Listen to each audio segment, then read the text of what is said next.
Greetings and salutations, friends. Spectre Frage here, taking a moment out of New World to talk about the game and what it's like coming to New World from an ESO player's perspective. The day one console player on Xbox, and I've finally made the switch to PC.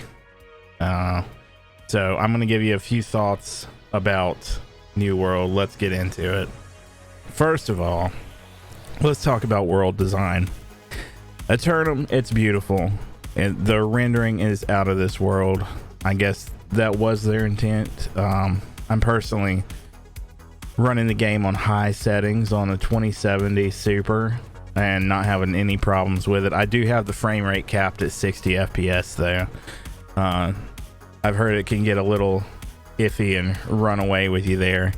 Cutting down trees, which you do a lot of, it looks pretty damn cool, especially when combined with the phenomenal sound design. I mean, you sound like you're in this world. The graphics are cool and all, but I feel like the sound design is really where this game stands out in comparison with Elder Scrolls. Obviously, it sounds alive with the melodies of the flora and fauna just carried into your ears on the atmospheric breeze. It's crazy. You just kind of have to experience it, I guess. And the reason I bring this point up is so many times in Elder Scrolls, I've been standing around in zone and you can hear almost the reverb on whatever bit of sound they've recorded. It just makes it sound hollow, and that's not the case here in New World. As far as the world size goes, I think overall Aeternum is a lot smaller than Tamriel. However, there aren't any zone barriers, no load screens, none of that. You can theoretically run from one end of the island to the other without encountering a load screen. I would not recommend that, especially at a low level. You're going to be hoofing it everywhere because there are no mounts in this game. So, but that, I feel like that gives you an opportunity to really get into and explore the world. It's pretty cool. Won't go into the zone differences in this video. I might do another video on that later. We'll see, but there it is a bit different than Elder Scrolls. And the way to think of it, I would say, is to think of it as though instead of guild traders that you can bid on, you have zones that you can buy control of. I think, I'm not sure exactly how it works, but that's basically the concept that I think is at play here. Your guild owns the zone and you can raise taxes or what have you in that zone. It's also valuable. It's also important for PvP purposes because you're warring against the two other factions in the game. As far as PvP goes, the map is divided up into different zones and that have forts and whatnot, and it's a whole different thing. Let's move on to character creation. Character creation is a fairly simplified version of your classic D&D or Pathfinder attribute based system, minus any sort of alignment or racial mechanics. So you've got your 5 attributes, which are strength, dexterity, intelligence, focus, and constitution. There you go, 5. Every time you level up, you get attribute points, which you can then put into those attributes, and that in turn causes various weapon damage types to scale off of that. I was under the impression that respecking in this game was free, but there is a cost to it after level 20. So, is it a pain? Yeah, but and I haven't respec too much after level 20, so I'm not sure if it's I've only done it like once. I'm not sure if the cost increases as it does in Elder Scrolls, where you eventually you're paying like 10,000 gold for a respec. But we shall see. I intend to. That's another thing. You can only have one character per server, so, and 2 characters per world. So world set, I think is what they call it. So that would be like your PCNA. But here you've got the US East, US West, Europe Central. It's all broken up kind of weird like that, but yeah. So one character per server. So that means if you want to play a healer, you can do it. If you want to play a tank, you can do it.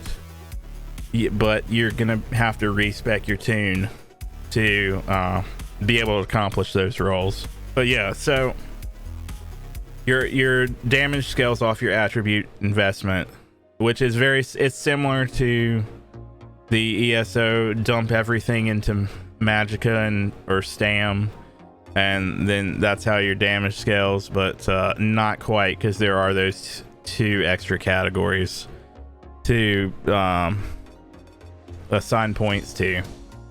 On a whole, the fact that there's no racial system in New World, I feel, is kind of a plus here.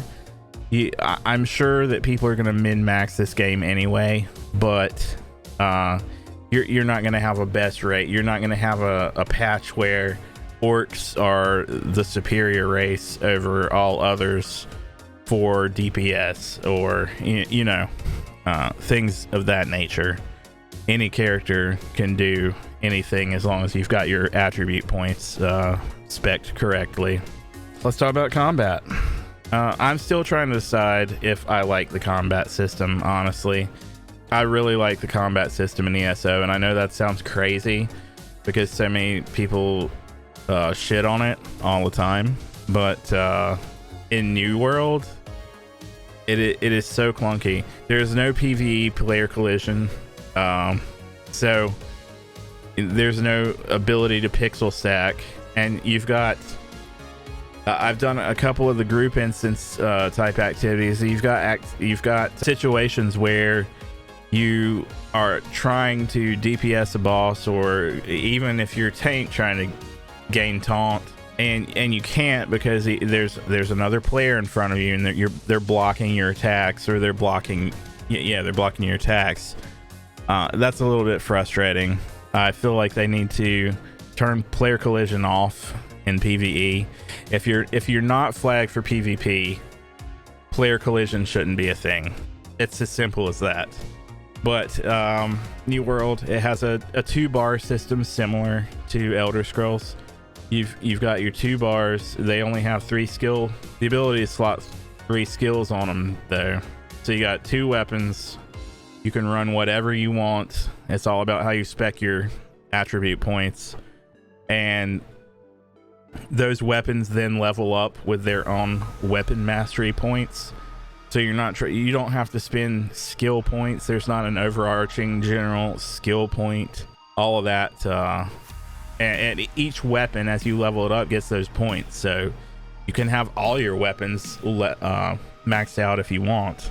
And each one of those weapons has 2 trees that you can invest those points in. That's where you get your skills and passives from.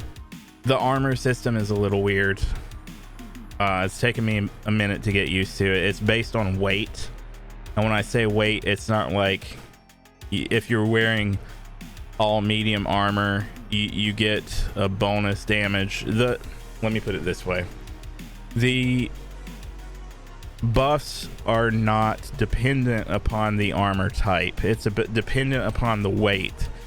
So what you're going to do is you're going to put on a couple of pieces of heavy and a piece of light if you want to run a medium spec. And medium is where you get most of your weapon damage from, I believe. Don't quote me on that.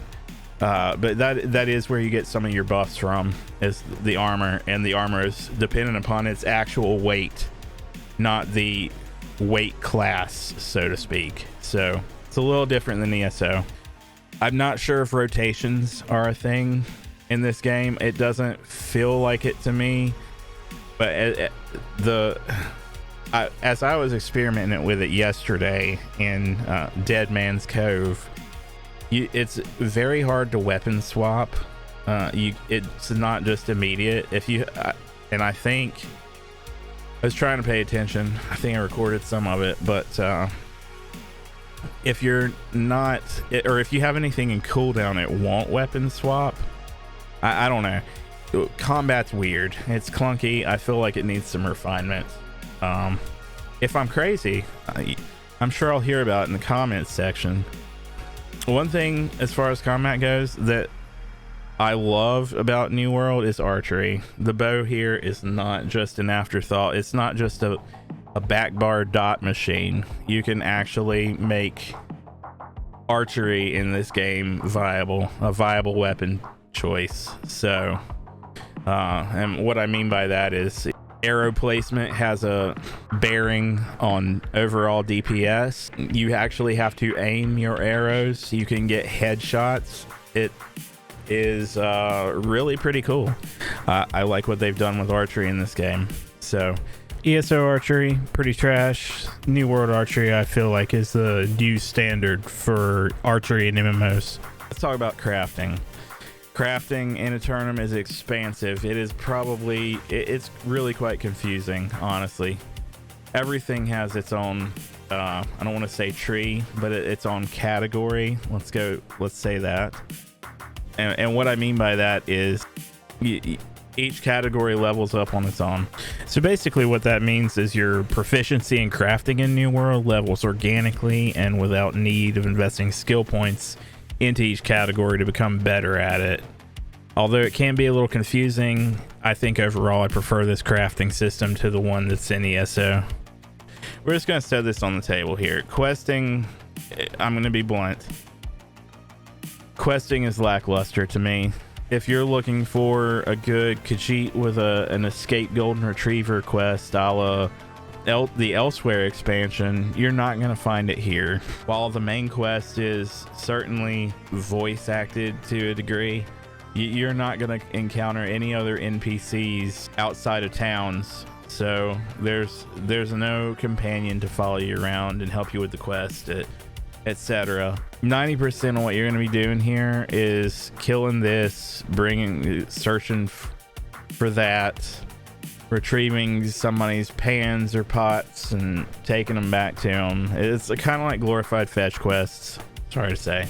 As far as I can tell, that's what questing in the game is. I've done the main quest up to, I'm like level 32 now, so yeah, I haven't come across any other type of quest. Coming from Elder Scrolls with its rich quest backstory, and I know if you've watched me stream, I skip through it all, but I do at least do the quest once so I can experience that writing that the team has put into it, you know, have that cool experience. So anyway, selling stuff in New World, it works on a trade system. Each town has a trader and you can list whatever you want in there. There's no need to join a trading guild anymore in New World in order to have access to a trader.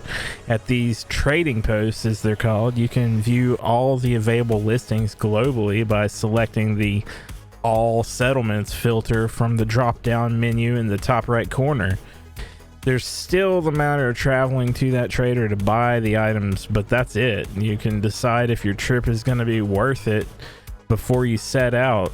No traveling to 40 different guild traders looking for one thing in New World. Let's get into a few miscellaneous things at this point before we wrap this video up. First off, I hate the voice chat in the game. I was glad that when I went from Xbox to PC on Elder Scrolls that it went away and I didn't have to listen to people screaming kids or their shitty music or whatever in the game. Just general griefing. There are a lot of griefers in Elder Scrolls, and I'm sure there are here too. Housing, there are houses in New World, and unlike the extremely rare plans, and what I'm talking about here is you know your Khajiit barbecue or that anvil that you can scry in Hrothgar, I think, that puts a blacksmithing station in your house. There are items of furniture that you can craft in New World that provides you with permanent bonuses while you're in that zone. Mainly what I wanted to outline here was some of the ways New World improves upon certain systems, and just to generally be helpful for ESO players like myself thinking about picking it up. If you're like me and you get anxious every time a new set of patch notes drops and you feel a little bit like a hamster on a wheel, the 3-month cycle, give New World a try. It's definitely nice to just chop down trees sometimes and mindlessly kill mobs, you know. I will definitely still play ESO, especially with the Witches Festival coming up. I still need a few things for my PC account, but New World has definitely been taking up more of my playtime. Definitely look for a review shortly after I hit the level cap. That's going to do it for this one. We'll see you in the next video. Adios, auf Wiedersehen. See you later. Spectre Frage logging off.